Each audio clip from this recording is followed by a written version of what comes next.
account where, let me read to you guys the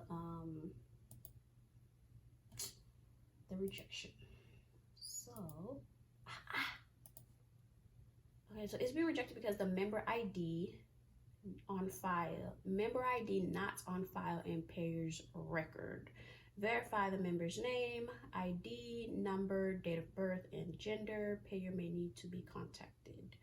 And they have a Medicaid policy, so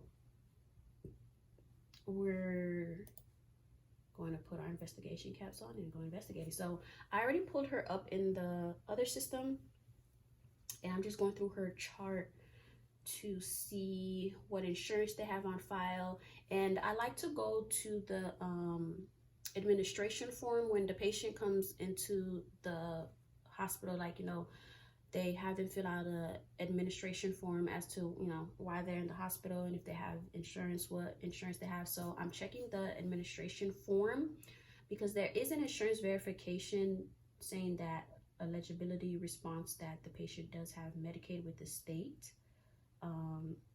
But I want to check the administration form to see what the patient actually put down as their insurance. Okay, so, all right, medical record number. I don't care about all of that. I don't care about all of that. None of it. None of it. Okay, so boom. I found out that the patient has Medicaid.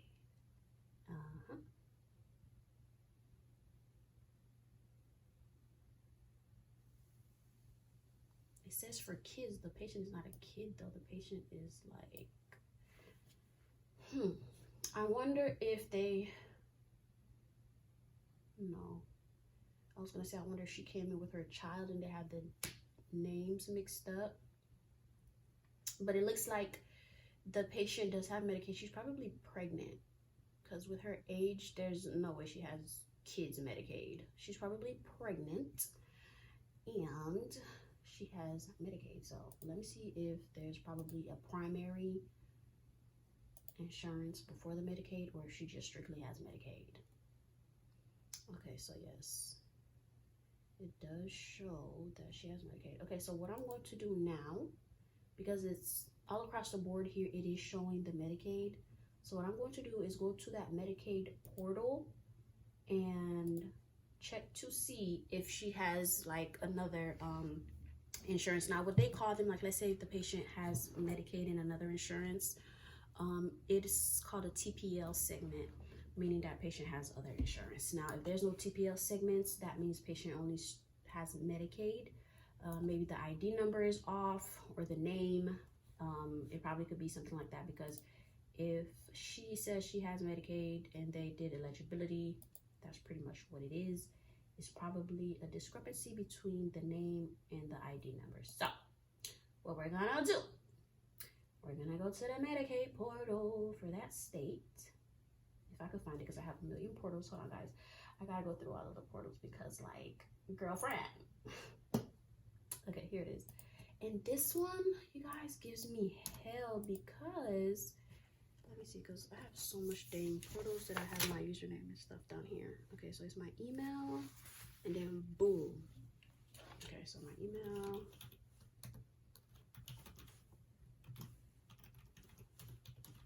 This portal right here. Hold on, let me. This portal right here, right? Every time I log into it, it's supposed to send me an email.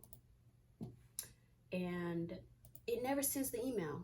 It never sends me the email. And I'm sitting here like waiting for the email. It just never sends me the email. So I think this happened to me on Monday. I was not able to get into the portal. I don't know. So we're gonna try it again. Hopefully it comes through for me this time. Holy Spirit, please allow it to come through, because I don't know why it's doing that.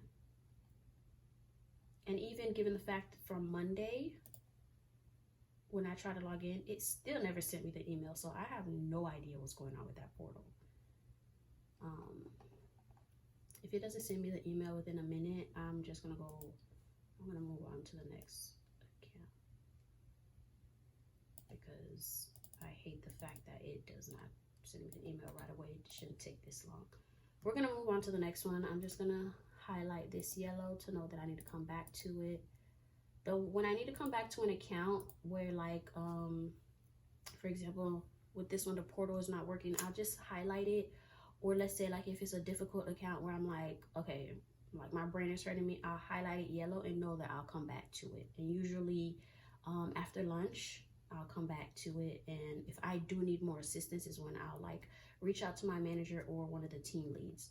Okay, so with this one, we're gonna skip it and we're gonna move on to the next one. Now, so we're gonna skip you, girlfriend. Okay, cancel you out. Now this one has a lot of rejections. Let's see why. Okay, this one's probably secondary because with all these rejections, I want to say that it is. So I'm going to Waystar.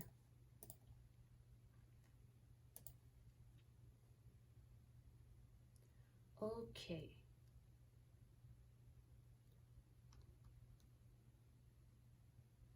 So this one is being rejected because it's saying that, I hate when these claims reject, when it says unprocessable, missing or invalid information.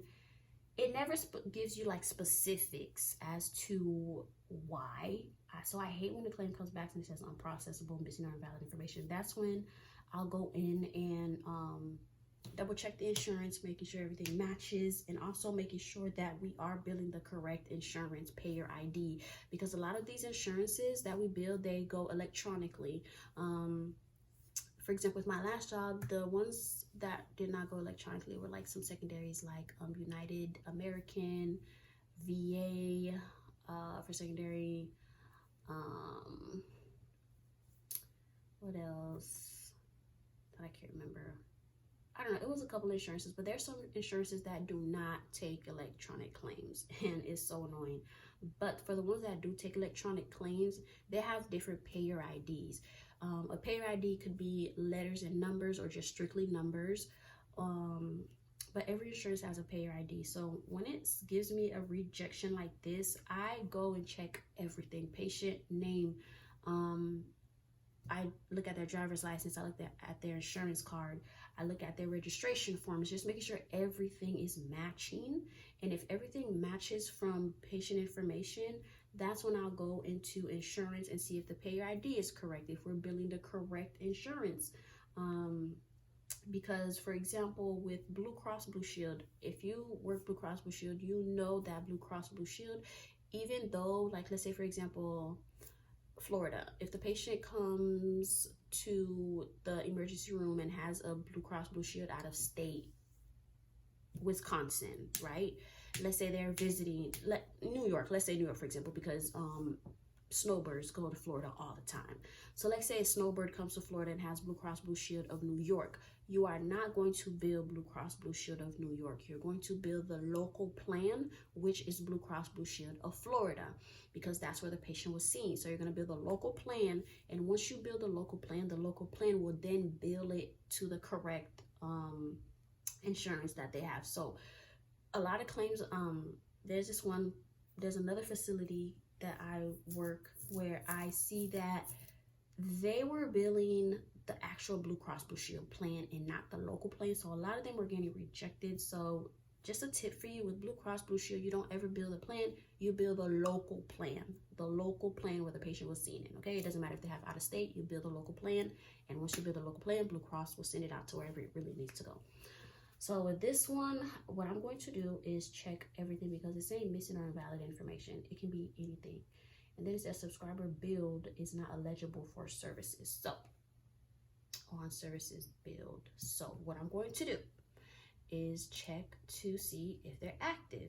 Certain rejections will trigger you to think, okay, if it's saying that the subscriber is not eligible for services, that means I have to do insurance verification. I have to verify their insurance to see if they were active. If they were active, then we're gonna have to resubmit the claim. If they were not active, we're gonna have to delete the claim out and make the patient self-pay. So with this, it triggered me to say, okay, boom, I need to verify that the patient, really had insurance, on the date of service.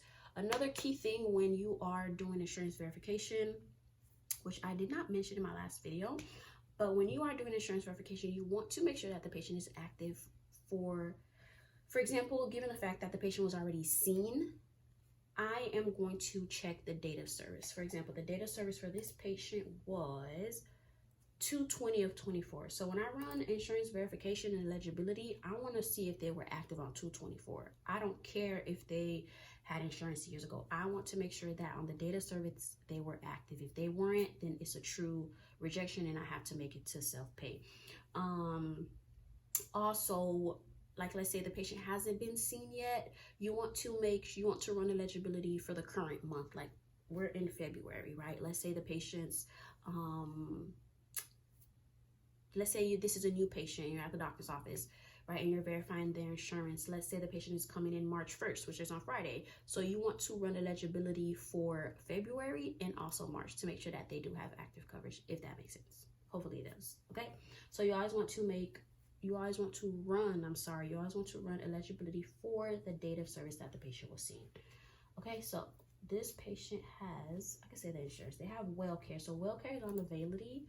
So I'm going to go on availability and I'm going to log into my availability because I have so much portals. Yeah. Right? That's the password? Okay. Wow, girl. Okay, so this patient has well care. So we're going to go to well care and I'm going to select my provider. It doesn't matter. So with this patient, I'm going to go get the patient ID number. This is the ID number that they're saying that the patient has. But before I get the ID number, I'm going to go to the other system and I'm going to put them in here to see if I can get an insurance card versus getting their ID off of here, because I just want to make sure that I'm looking at the physical card. Okay, so boom. All right, sir, what you got for me? Okay, it says insurance verification. So if they did insurance verification at the time the patient was seen, it should have told them that the patient was inactive, right? Let's see. It should have said the patient was inactive. Okay. Okay. Aha. I think I see what the problem is.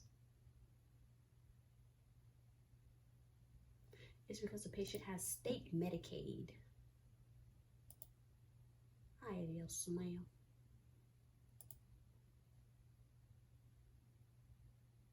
It looks like the patient has state Medicaid. Oh no, that's why. That's why. So the patient has two insurances.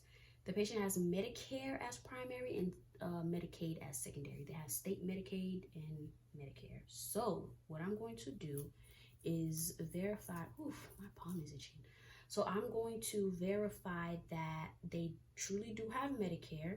So I'm going to go on the Medicare portal and verify that they do have Medicare. Because right here it is showing that they have Medicare primary and state Medicaid as secondary, not WellCare. So let's see. All right, so let's go to Medicare. We're going to go to the Medicare portal. Another tip, whenever a patient has Medicare and Medicaid, Medicaid will always come secondary to any primary insurance. The only time Medicaid will be primary is if the patient doesn't have any commercial insurance. Medicaid will always come last. Think of Medicaid as a last resort, okay? Now, the reason why this one got rejected is because they put another insurance as a primary, but it's saying that no, the patient has Medicare, and you always have to bill Medicare primary. Now, if the patient has a Medicare Advantage, they don't have Medicare, regular Medicare, because there's regular Medicare, Medicare Advantage, and Medicare Supplement. When a patient has a Medicare Advantage plan, it wipes out traditional Medicare. When a patient has a supplement, they still have primary Medicare, which is traditional Medicare, but the supplement picks up after Medicare. But when they have an Advantage Medicare plan, it completely wipes off traditional Medicare. So we're gonna go to the Medicare portal right here, right here. Ooh, what is your thing? Because I don't remember you.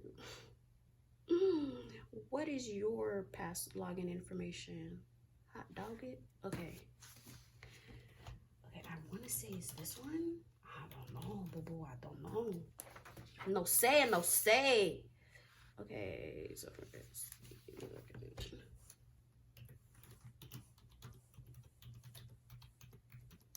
Okay, I can't remember. Okay, boom. So yeah, that was correct. So now I am going to go to my email because they do send me an email. Boom, and there it is. Hey girl. Hey girl, I'm gonna go ahead and copy this and paste right here. Now we're gonna log in and we are in. So with Medicare, you can do two things. You can do eligibility or MBI lookup, which is retrieve a patient's Medicare beneficiary identifier.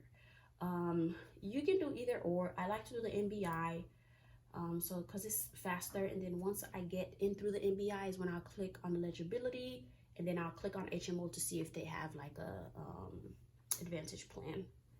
Okay, so patient's first and last name. My friend, where you go? So I'm looking by the patient's age. Yes, they do have Medicare. And some patients, like when you're trying to determine certain things, you can always look at their age and be like, okay, yeah, I want to say this patient has Medicare. So let's check the Medicare portal. As long as that you have their first and last name, their date of birth, and the social security number, you are able to pull them up into the Medicare portal. Okay. If you don't have their Medicare ID number, all you need is the social, the date of birth, and the first and last name, and it'll bring it up if the patient really truly does have Medicare, and then you'll be able to obtain the Medicare ID number from there. Okay, so I got everything written down, and then we're gonna go ahead and last name, date of birth is 6. I hate when it does that. 6/11/1958. Okay.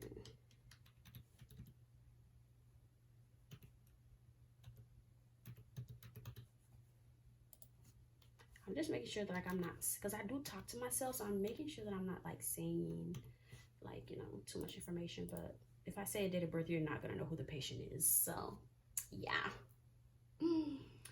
Okay, boom, we are in. And let's go ahead and do eligibility and benefits inquiry. So boom, all I have to do now is put in the date of service, which was 2/20. Abego, 2/20/2024. Okay, so boom, patient is eligible. Patient does have Medicare Part A and B.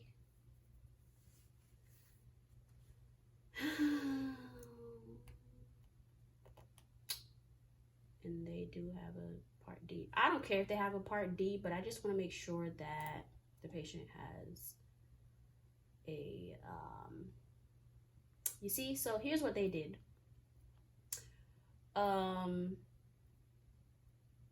Managed healthcare. Okay, here's what they did, and this happens all the time, and I'm pretty sure you guys heard me say it.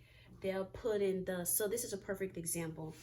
So this facility, instead of putting the patient's Medicare and gathering the Medicare information, they put the Part D, which is Part D with Medicare is drug prescription plan.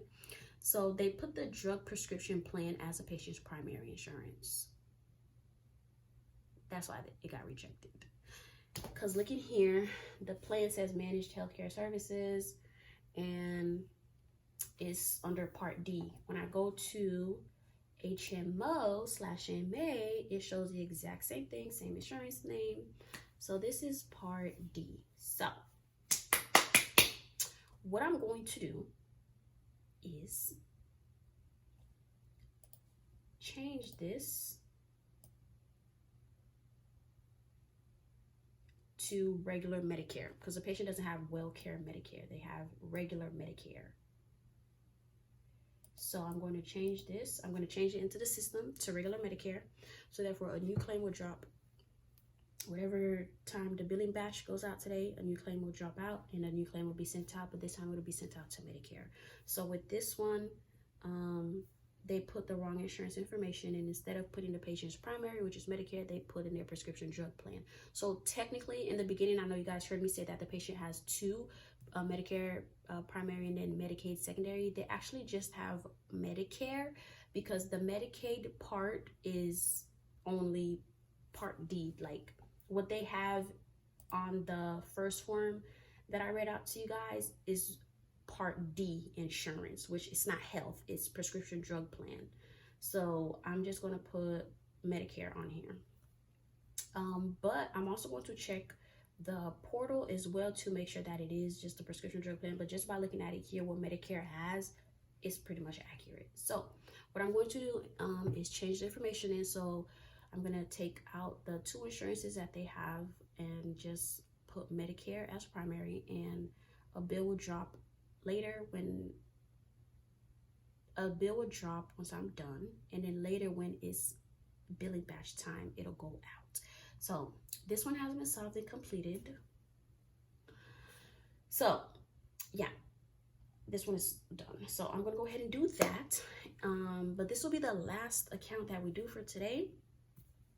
It's almost time for me to eat breakfast. I'm gonna go ahead and eat some breakfast and then go to the gym, have lunch, come back and finish working.